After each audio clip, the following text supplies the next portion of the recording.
Hello and I welcome you to my video classes on hardened concrete of concrete technology. Myself Vishwanath Avti. So we'll see today's content. So it is chloride attack on concrete. So some attacks will be there, chemical attacks, and it is one of the chemical attack on hardened concrete. So in this video mainly introduction, and we are discussing causes for chloride attack on concrete structure, then preventive measures to control the chloride attack on the concrete structure, right? So first we'll understand what do you mean by chloride attack.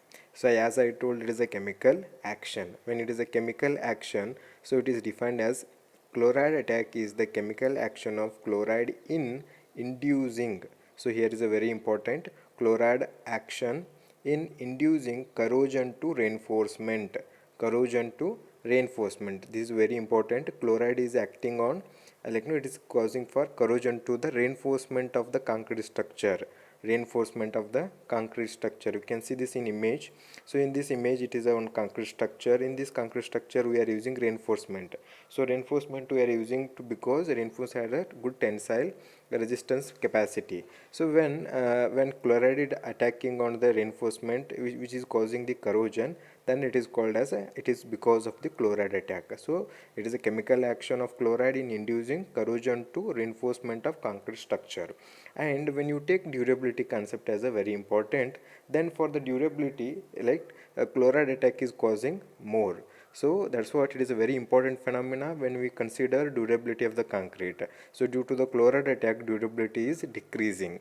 Then if you consider among all the source of failure of concrete structure, chloride attack accounts 40% of contribution. So that's what is called as a most important phenomena for to maintain the durability. Why? Because if you take failure of structures means maybe due to the earthquake, maybe due to the some other problems, excess load. But in this consideration, 40% durability reduces because of the contribution of chloride attack. And it is what it main effect of chloride attack is corrosion of reinforcement. Mainly it is attacking corrosion, right? So if you take, already we discussed, right, sulfate attack, but sulfate attack mainly focusing on the or attack on the concrete, attacking on concrete. So when it is attacking on concrete, and even we know that concrete is good for compressive resistance, so compressive resistance is reducing. If you consider chloride is mainly attacking on a steel reinforcement, means it is attacking on the tensile resistance, right? I think you understood. Chloride attack is mainly causes the or inducing the corrosion to the reinforcement, and it is a main factor for durability. 40% of failure will be takes place because of the chloride attack, and main cause is for reinforcement, right? So then we'll discuss now what are the causes. So why it is failure of structure. So here causes are mainly classified based on the condition. One is causes due to inside problem. If a concrete structure is there and within the concrete structure there is a chloride attack. Next is outside the structure. Outside the structure means what? In preparation, means after the placement of concrete we had already created the structure. Due to the creation of structure from the surrounding, from the environment, we are getting chloride attack, right? So that's what it classified, made on the mainly based on two conditions. One is inside the concrete structure, then outside the concrete structure. So first we'll discuss causes inside the concrete structure. Causes inside the concrete structure. So here the chloride exists in concrete during the casting process due to. So mainly it is we have to take care when you are neglecting the preparation of concrete. So when we are using seawater for the concrete mix proportion or preparations, when we are using water, because water is one of the source, one of the main basic requirement. When you are using sea water or salt affected water for the preparation of concrete, then it is causing for the contamination of chloride, or chloride is entering towards the concrete or in the concrete product or concrete manufacturing. So next is use of calcium chloride as an additive to increase the setting time. For example, we require now early setting time, because some of the process required early setting time. For example, when you are going for under the water construction, then it required early setting time. So when to increase the early setting time, we are using calcium chloride. So when you are using calcium chloride, it increases the content of chloride in a concrete. So that is also one of the internal cause of chloride attack, right? When you use chloride, right, calcium chloride as an additive, Next is use of aggregate that contain chloride with which is not washed. For example, when you are using aggregate, I told aggregate is also main important product or raw material to prepare the concrete. So, but if we are neglecting, we are not making proper checking of chloride. So, unwashed, we are using unwashed aggregate, then it causes the it gives the opportunity to make the chloride attack on the structure which is internal parameter. So here unwashed aggregate, use of unwashed aggregate. So then aggregate with the chloride content more than the limited state. Actually we require some amount of chloride, even it has some good effect, but if you are not maintaining proper limit while designing, while des- while designing we are not taking considerations, and when you are neglecting it, so that is what we have to maintain limit properly as some standards. So within standards only we have to get and we have to prepare the concrete, right? So these mainly factors are inside the concrete structure, right, which is causing the sulfide, which is causing the chloride attack. So next we will discuss what are the factors from the outside the concrete structure. So now within the structure, now from the environment, the chloride enter the concrete from exterior environment to the concrete interior due to, so from outside to inside. So first is expose of concrete to seawater. See, seawater has a salt content, so salt content has a chloride content. So for example, you can see in the image, if it is bridge near the sea, so then it is exposed to seawater.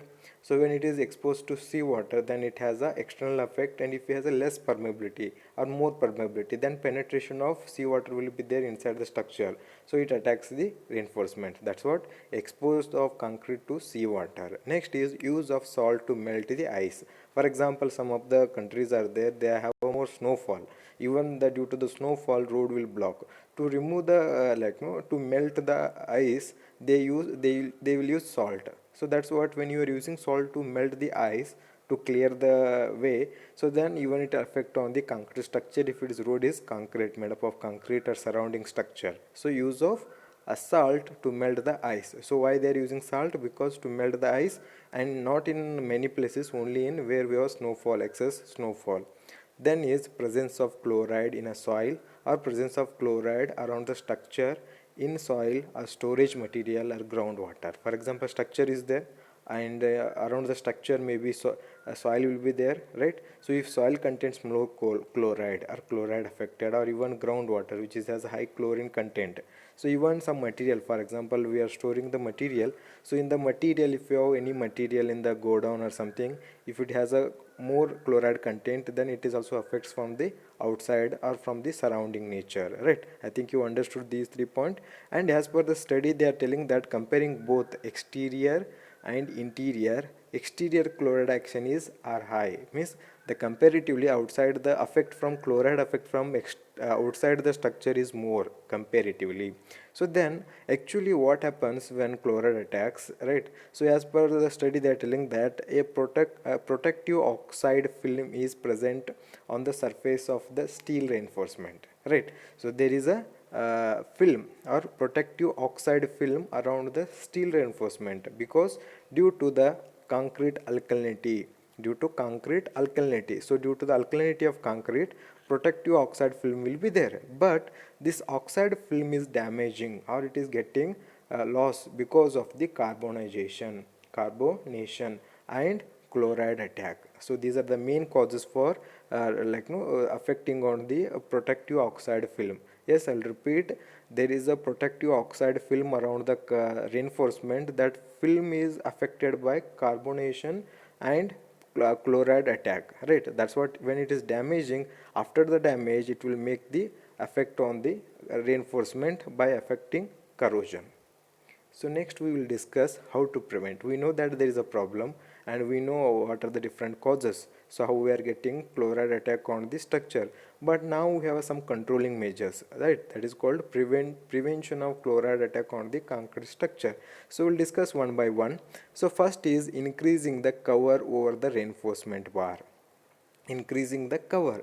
So we studied what you mean by cover, right? When you are placing the concrete, so we have a shuttering. You can see in the image we have a shutters, a shuttering, or some preparation of shuttering, right? So it will have some cover. For example, for the foundation 50 mm, for beam 20 mm, right? So similarly we have a lintel, all the things we have a some cover. For example, you can see in the this diagram, right? So there is the outside square box, so outside square box is shuttering. So then inside the rectangular is what? Reinforcement, placing of reinforcement. Then the gap will be there for shuttering and reinforcement. It is called as a concrete cover. If you are maintaining good concrete cover, it reduces the chloride attack or penetration of chloride inside the concrete. As per the study, if you are increasing 1 inch more than the comparatively, it increases the double the durability, or it makes the more strength as comparatively earlier, right? So if you are maintaining proper cover between outside the concrete to reinforcement, means reinforcement has to covered by concrete. So when it is covered by concrete, for example, if you take a wire, so entire wire, that steel wire or any material, aluminum wire covered by the rubber or some plastic material. Similarly here also reinforcement of the structure has to covered by concrete. So when you will get this kind of cover, when you have proper cover, right? So then next is second point, prevent prevent having the rebar coated by epoxy. So then, or by use of stainless steel clad rebar. So here if you are using the reinforcement, even you can see here in the image, these are the some bars, right? But these are not normal bars, these are some specialized bars of coated by epoxy. So you can see some colors, yellow color is there, green color is there, pink color is there. That is what not normal reinforcement or bar. These are some epoxy coated, right? If you are using these kind of epoxy coated bars, then it has a less effect for the corrosion, means mainly it is we are preventing from corrosion.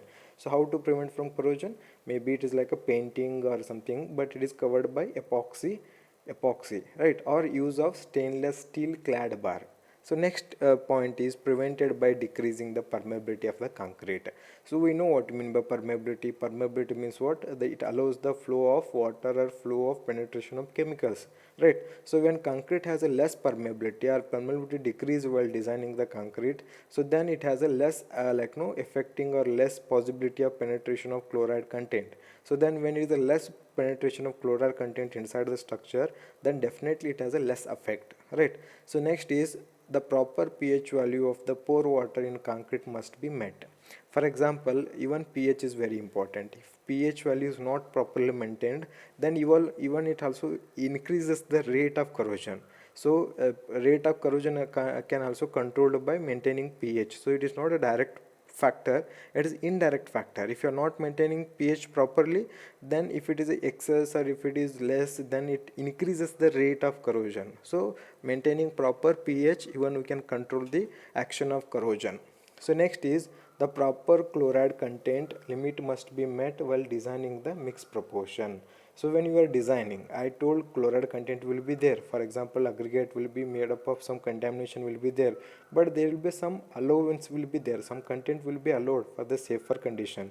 And when you are not maintaining proper allow, for example, if it is chloride content is more than the allowed limit, then it's not good. We have to maintain within a standard condition, and when you maintain within a standard condition, it has a less effect for corrosion, right? So I think you understood, right? If you have any problems or any doubts, you can call, and you can text in a WhatsApp for clarification, right? So thank you for seeing this video.